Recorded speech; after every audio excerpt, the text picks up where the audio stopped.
Olá, tudo bem? Seja bem-vindo ao ANEFAC News, nosso programa de conversa, bate-papo sobre temas que são relevantes para a realidade dos executivos. Seja bem-vindo, seja bem-vinda, pegue seu café e hoje eu tenho, meu nome é Davi Calas, eu sou conselheiro da ANEFAC, estou junto aqui com meu colega, meu amigo André Giordano, responsável pela inteligência de mercado em saúde, e temos a honra de ter o Dr. Eduardo Troster conosco. Muito bom dia para vocês. Bom dia, Davi, bom dia, Troster, bom dia a todos. Muito bem. A gente está direto do Congresso Anual e acabamos de ter uma palestra brilhante do Dr. Troster sobre humanidades, sobre responsabilidade social e sobre saúde e bem-estar. Acho que a gente podia bater um pouquinho sobre o papo sobre isso. Na sua fala, doutor, o senhor falou sobre a importância do doar e como é que o Brasil está em relação a essa cultura de doação? Infelizmente, o Brasil ele é muito solidário quando tem uma tragédia, como foi a tragédia recente no Rio Grande do Sul, a quantidade de caminhões e de verbas e recursos que foram destinados para lá. Mas na rotina a gente está muito mal, a gente não tem essa cultura de doação. Então, o Brasil doa menos que 1% do PIB individual e nas empresas. Se você compara com outros países, tem uma cultura de doação maior. Então, eu acho que, por exemplo, você faz uma universidade pública no Brasil, ninguém pensa de fazer uma doação. E as universidades, em outros países, eles têm um endowment, têm uma quantidade de dinheiro grande, só com os juros do dinheiro que eles recebem, eles conseguem dar bolsas, fazer pesquisa, São bilhões de dólares. Então, eu acho que a gente tem que mudar essa cultura no Brasil. Eu vejo que a sociedade civil deveria dar o primeiro passo, porque tem mais iniciativa, mais criatividade, para depois fazer com que os governos foquem mais nas coisas que são mais relevantes, que tenham um gasto um pouco mais eficaz do que ela faz, mais eficiente, uso mais eficiente dos recursos. Perfeito. André, você tem algum comentário? Eu gostaria de comentar. Eu tive a oportunidade de visitar alguns hospitais nos Estados Unidos, e focando no que o professor Troster falou, a saúde nos Estados Unidos e a educação são duas áreas onde a população americana faz muita doação. Os empresários, as pessoas de maior posse. E voltando ao assunto dos hospitais, eu visitei alguns hospitais e quando você entra no hospital, a primeira coisa que você vê é uma placa metálica no hall de entrada com o nome dos doadores. E não só o nome dos doadores, mas a quantidade de dinheiro que eles costumam doar todos os anos. E no fim de uma conversa com a diretora financeira de um desses hospitais, ela falou, apesar de toda esta doação consistente, quando vai fechar o ano, se a gente precisar de mais alguma coisa, a gente reúne todo mundo e faz a conta e cada um faz o seu cheque. Então, existe essa cultura forte de doação, tanto para a área de ensino como para a área de saúde. E reforçando, é uma prática que o Brasil devia fazer muito, olhando as empresas, os empresários, as pessoas físicas, fazendo a parte deles, e o governo conseguindo atuar numa forma de benefício fiscal que ajudaria muito. Eu queria agregar uma coisa que o André falou, que às vezes as pessoas acham que a doação tinha que ser anônima, que a pessoa não devia saber que se doa, você devia fazer o bem sem se promover. Mas eu acho que quando você faz uma doação nominal, você pode criar um clima de uma competição saudável, Então, em vez de você querer ter um carro mais caro, uma coisa com mais luxo, você fala, não, eu sou um grande doador. Davi Calas fez uma contribuição enorme para um hospital, para uma creche ou para um orfanato, há pouco tempo atrás eu fui no casamento de uma ex-residente do Einstein e ela fez com uma lista de presentes, tinha um asilo e um orfanato. E eu falei, olha, Juliana, que bonito que você fez, eu já vi isso em festa de 50 anos, mas nunca vi num casamento. Ela falou, Troça, eu tenho as coisas básicas que eu preciso, não preciso de mais, entendeu? Um jogo de chá não vai mudar a minha vida. E eu vou ajudar o orfanato e vou ajudar o asilo da minha cidade, que é de Olímpia, Eu falei, olha, que beleza, parabéns, eu queria ir mais casamentos assim. Muito bom. Total. Vocês veem essa cultura, algum movimento de aumentar esse tipo de ação e de cultura aqui no Brasil?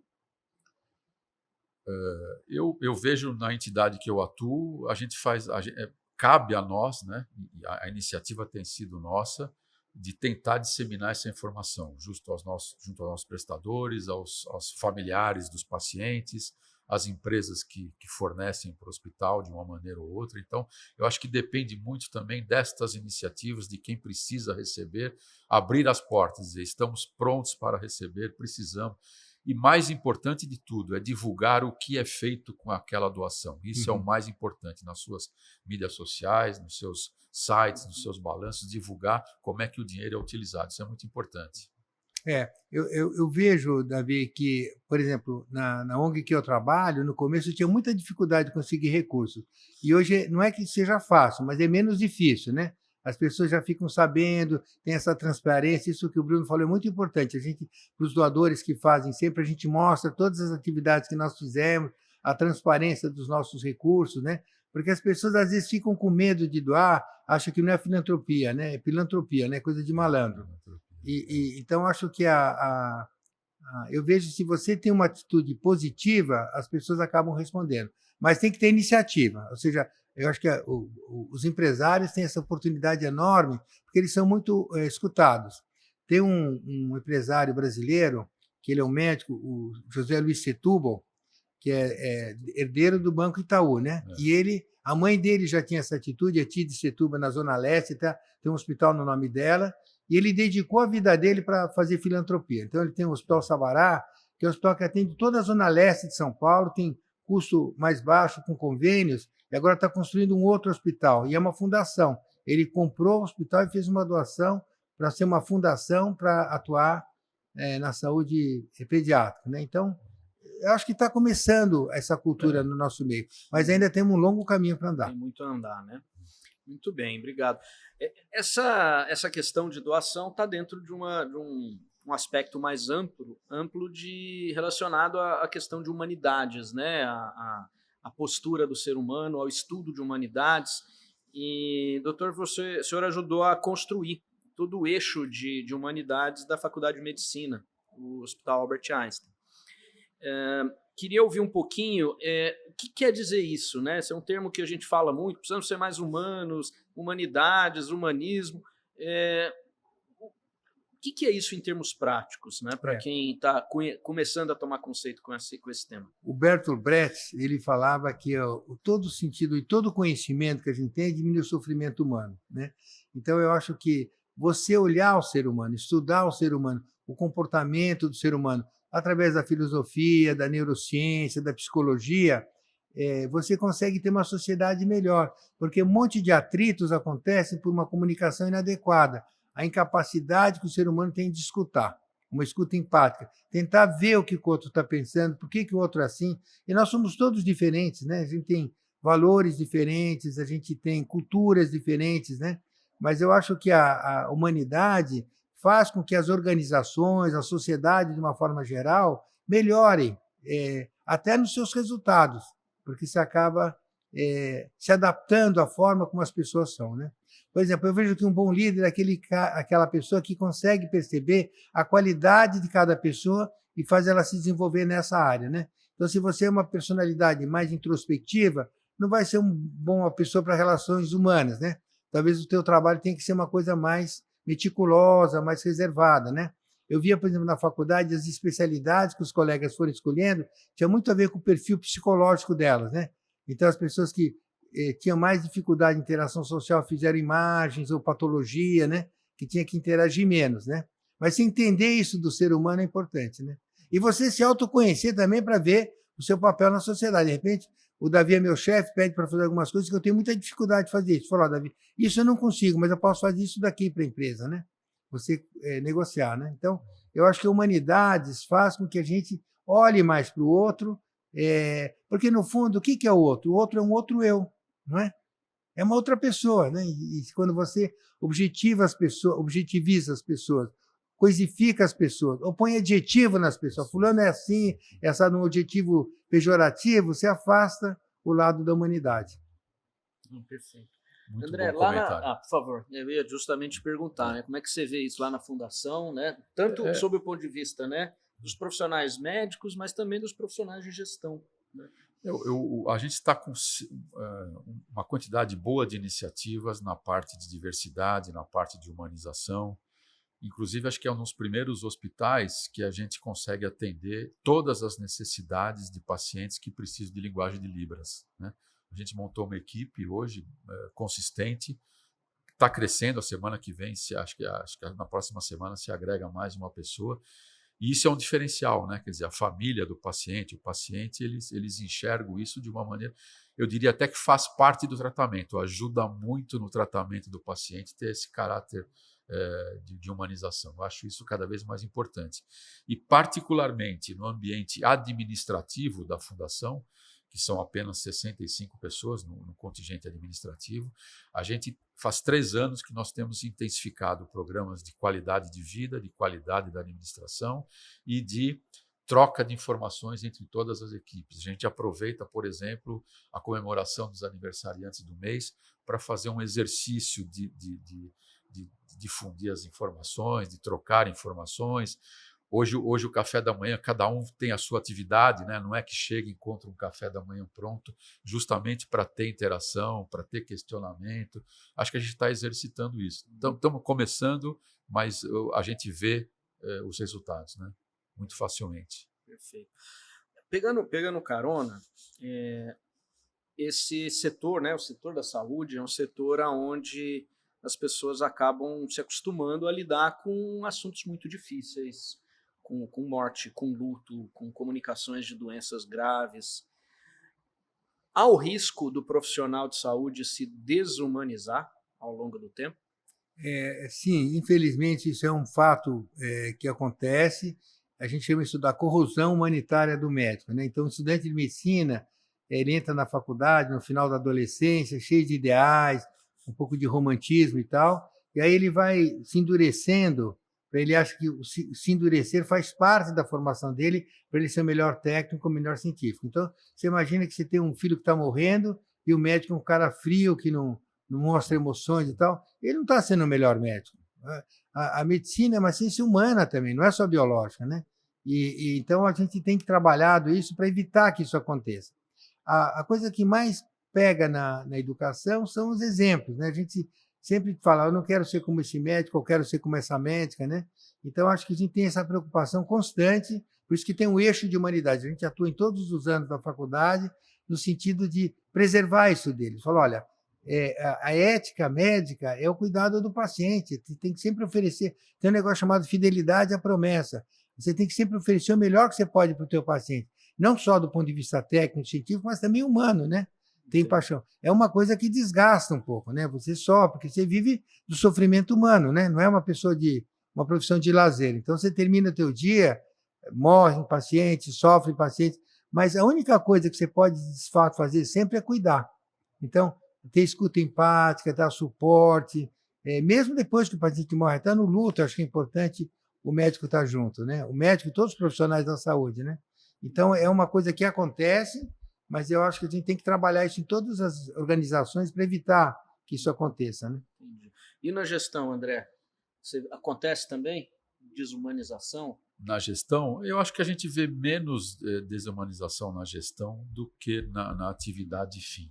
Mas, sem dúvida, ela acontece, né? E também, sem dúvida, é papel dos administradores não permitir que isso fuja muito do controle. Ou, melhor dizendo, que exista algum controle em cima disso, que exista uma ajuda, que exista um treino, que existam possibilidades de informar, de formar e de mostrar para todo mundo os resultados que vêm quando o processo é mais humanizado. Eu acho que isso é muito importante. O professor Troster falou, quer dizer, tem algumas especialidades onde a gente percebe mais o afastamento das pessoas, como o pessoal que trabalha com imagem, né? Quer dizer, eles preferem ficar numa salinha olhando um monitor do que ficar tocando o paciente, do ficar conversando. E essa é uma das carreiras médicas que existem, entendeu? Propriamente dita, né? Perfeito. O último tema que eu queria entrar é sobre o impacto dessa, não sei se da desumanização ou do ambiente na saúde mental, né, das pessoas. A gente vive hoje uma epidemia de saúde mental? Olha, eu vejo assim, primeiro, que eu acho que o estigma da doença mental diminuiu muito, ainda tem, mas diminuiu muito. Então, uma pessoa que tem depressão, que é um problema de mediadores neurotransmissores, ela é vista do ponto de vista como paciente, um transtorno. e não como uma personalidade fraca, um caráter fraco, que não consegue ter resiliência para enfrentar os problemas da vida, né? Então, ter uma positividade tóxica com essa pessoa é ruim. Então, o primeiro fator que eu acho que foi bom foi de parar de estigmatizar e de deixar os pacientes que têm transtorno psiquiátrico tomarem remédios. Vão fazer psicoterapia, psicanálise, mas muitas coisas são orgânicas, precisa do remédio, né? Sei lá, um esquizofrênico, se você toma remédio antipsicótico, ele sai do surto de psicose e consegue ter uma vida um pouco melhor do que se não tomar o remédio. O segundo fator que eu vejo é que o ritmo de vida está muito alucinante. As pessoas estão fazendo muita coisa, são muito cobradas, né? Você vê as crianças hoje, nunca tiveram tantos recursos, a pessoal de classe média. Você compara assim, a geração dos nossos avós, dos nossos pais, a nossa com a das crianças hoje, né? Mas, por outro lado, elas são muito mais exigidas também, né? Então, tem que fazer aula de um monte de coisas. Então, já começa na primeira infância, na adolescência, com um ritmo muito grande, né? Eu lembro que as férias a gente ficava 3 meses à toa, não fazia nada. Meu pai, mas a gente não vai viajar, pai? Não, vocês têm o sítio, fiquem no sítio. Tem a praia. Então, a gente tinha que se resolver e inventar as brincadeiras, né? Para a gente se distrair. Então, acho que isso está acontecendo também, desse ritmo que está um pouco acelerado, que está fazendo isso. E a terceira coisa é que os diagnósticos são mais acurados, você já fica mais atento, quando você vê que a pessoa está com um comportamento mais apático, com menos paixão pela vida, você já começa a olhar com mais atenção. Então, aumentou o diagnóstico pela acurácia do diagnóstico, né? Perfeito. É químico, né, doutor André? É químico, né? E você percebe que isso ele permeia todo tipo de organização, todo tipo de formação, né? E quanto antes você consegue enxergar, inclusive na parte da educação, na escola, né? Na escola primária, né?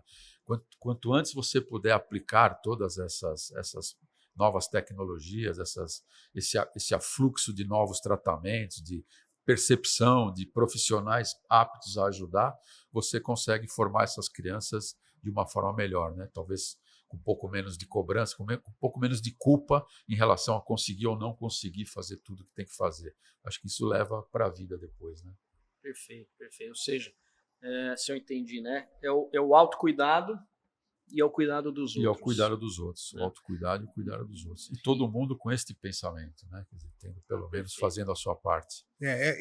Concordo 100%, André. Acho que quando as lideranças têm esse olhar para esse problema, que é uma causa de absenteísmo, de renúncia do trabalho, a organização como um todo acaba se beneficiando, né? Porque exatamente. Você vê que é uma instituição que é aglutinadora, né? Que acolhe as pessoas e cuida delas, né? Exatamente. E tem esse lado mais humanizado e tem o lado mais científico também. Você descobrir quais são as principais causas do absenteísmo, talvez você consiga tratar essa população de uma forma mais rápida, né? Isso a gente tem feito um pouco lá também. E a gente precisa, olhando aqui a NEFAC, o meu papel na NEFAC, a gente precisa trazer um pouquinho mais desse tema, dessas práticas para o eixo de rede de saúde da NEFAC. Perfeito. Bom, estamos chegando ao fim de mais um episódio da NEFAC News. Queria agradecer demais a participação do Dr. Eduardo Troster, meu colega e amigo André Giordano, e gostaria de te convidar a ficar atento, seguir a gente, e tem muita coisa muito boa e muito nova pela frente. Um grande abraço e até o próximo episódio.